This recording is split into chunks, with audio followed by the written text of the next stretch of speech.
So the Pittsburgh Penguins lost for the second time in a row to Tampa Bay in overtime, the first time since January that they have done so. They now find themselves trailing 3-2 in the series with a huge Game 6 in Tampa Bay tonight. It's do or die. So I expect the Penguins to come out with a much better level of desperation that they displayed in Games 4 and Game 5. I really thought the desperation they showed in the third period of Game 4 would carry over to Game 5, but alas, it did not. I don't know where they were all game. I thought they would be sparked by the return of Marc-Andre Fleury. Oh, I guess that didn't work. Oh, I guess goals coming back doesn't automatically spark the team. Interesting. Oh, okay. Well, Fleury was not very good. He did make some great saves, but he looked sloppy on light. He was fighting the puck. He didn't look like he looked like a guy who hadn't played in 2 months, maybe because he hadn't played in 2 months. And that decision to play Fleury just looks really curious now. They should have started Murray. They're going back to Murray tonight, which I think is the right decision because he's the guy who's gotten you this far to this point. He's been better than Fleury all playoffs. While he's not been great in this series, he's not had as bad of a game in the playoffs as Fleury did. That winning goal was pretty bad. It was deflected off Johnson's back. Yes, it was a deflection, but and it was not a good goal. But to get to that point, I don't know what the defense were doing. I love Chris Letang. He's a phenomenal player, but he did not have a good last game. He was out to lunch on many plays. I would not be surprised if he's not quite right after that hit from Game 1. I still don't know how he came back from that, but he's looked a bit boneheaded in Game 5, starting that fight, starting the scrum, and then last game, -4. I don't usually put too much stock into -4, but he was pretty bad. Ole Mata had a phenomenal game. Dumoulin did not have a great game besides the goal, his first goal all season. Great play by Brian Rust, by the way. Did beat Victor Hedman. Pretty amazing. But I don't know what Letang was doing in that play. He's very lackadaisical. He was not strong on pucks. So as much as I want to follow Fleury, Letang was certainly not any better, and he's not got a point in 3 consecutive games, which for an offensive defenseman and somebody who's the catalyst on the blue line, and now with the absence of Trevor Daley, it's not good news. Letang's really got to get it going tonight.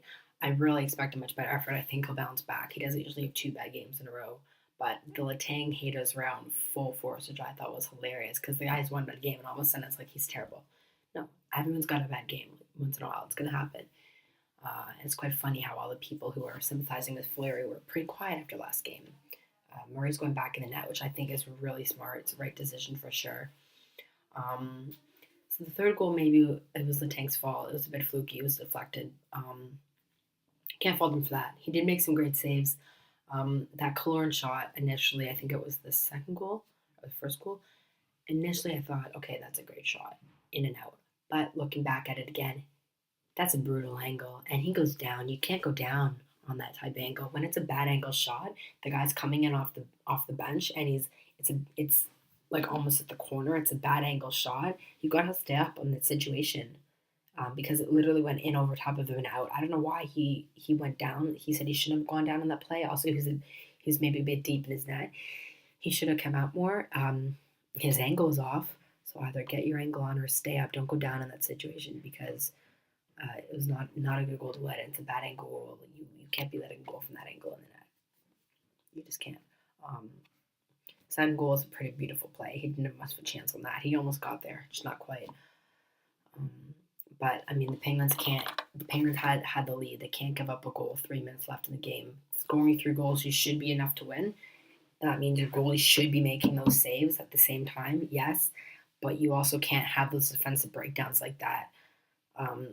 And you with 3 minutes left in the game, and Vasilevsky's still on his head this series. He's played the way I thought Bishop would play. I never would have guessed he'd be the best goalie in this series. He outplayed Fuller last night, which is not good for the Penguins. It's not surprising, but I mean, you shouldn't be letting that happen. I don't know why Fleury was even in the game to begin with. Bo Bennett also played, which I thought was odd because none of the forwards had really played that badly. Sheary had not been great, but I wouldn't say he's warranted enough to take him out. And I mean, Bo Bennett didn't do much all game. He was pretty meh. He was 50% Corsi player, which is fine, but he didn't really do much. He didn't really create any plays or anything. I thought Kunitz had a heck of a game. I think he's looked a lot better since he's been reunited with Crosby and Malkin, and I would try to get Kunitz out with Crosby and Malkin as much as possible today. He's got the familiarity with them. I definitely think Mike Sullivan should look to employ Crosby and Malkin. I don't know why he didn't do it last game because he had the home matchup, but today he'll be on the road. It would be a bit more difficult, but I definitely think he should try to exploit them and get them out against the fourth line as much as possible because that fourth line for Tampa is slow, and I know NBC thinks Brian Boyle's done such an amazing job, but he's slow and he's getting eaten alive, of course he was, by Crosby and Malkin, who are continuing to draft play and create things even if they're not necessarily getting the puck in the back of the net. So that's one thing that Dan Bowsman did that coaches since then have not really been quite able to do. Mike Sullivan's done it a little bit, but he's not done it enough, especially after a penalty kill. Dan Bowsman would always throw those two out together, and I really think Sullivan should look to do that along with Kessel or Hornquist or whatever, because Crosby's playing with good line mates, Malkin's always kind of getting the short end of the straw, and they're at the best when they're generating offense and creating offense together. I don't want Malkin to be a full-time winger, but definitely as much as can exploit those opportunities, and not just on the power play 5-on-5, because the Penguins have been the better team 5-on-5. It's just Tampa Bay's won the special teams matchup, and that's kind of been the difference, and they've been getting goaltending. But 5-on-5, Pittsburgh's eating Tampa Bay alive, and so they definitely should look to continue that. Now, losing Game 5 obviously is not ideal. It puts us in a tough situation, making the last two games do or die, and usually the team that loses Game 5 does lose a series. But if it's any solace, 2009, the Penguins were down 2-0 twice in their respective series at Detroit and in Washington, came back tied at 2-2. The same series in 2009, it was tied 2-2. They also lost Game 5 by a score of 5-0. Fleury got pulled, came back with dominant Game 6 and Game 7 efforts, and won the Cup. So it can be done. Malkin referenced that in his after his skate yesterday. He said he said it can be done. Him and Hornquist both guaranteed they come back to Pittsburgh for Game 7. Now let's see if they actually put what they said on the ice and let their play do the talking. Because to lose here would just be an awful feeling to get so close and to not make it to the final. The Penguins can do it. They're definitely the better team, but they have to actually show it. They have to actually show that they can play Penguin hockey and they can win. They got to weather the storm early and just force the issue. Play like Game 3, and Tampa will be in for a rude awakening. So the Penguins could do it against 2009 Detroit Red Wings, which were one of the best teams of all time. They could do it against this Tampa team and still missing Steven Stamkos and Ben Bishop, which could come back to hurt them at some point. But now their triplets are going, so that's a bit of a scary thought.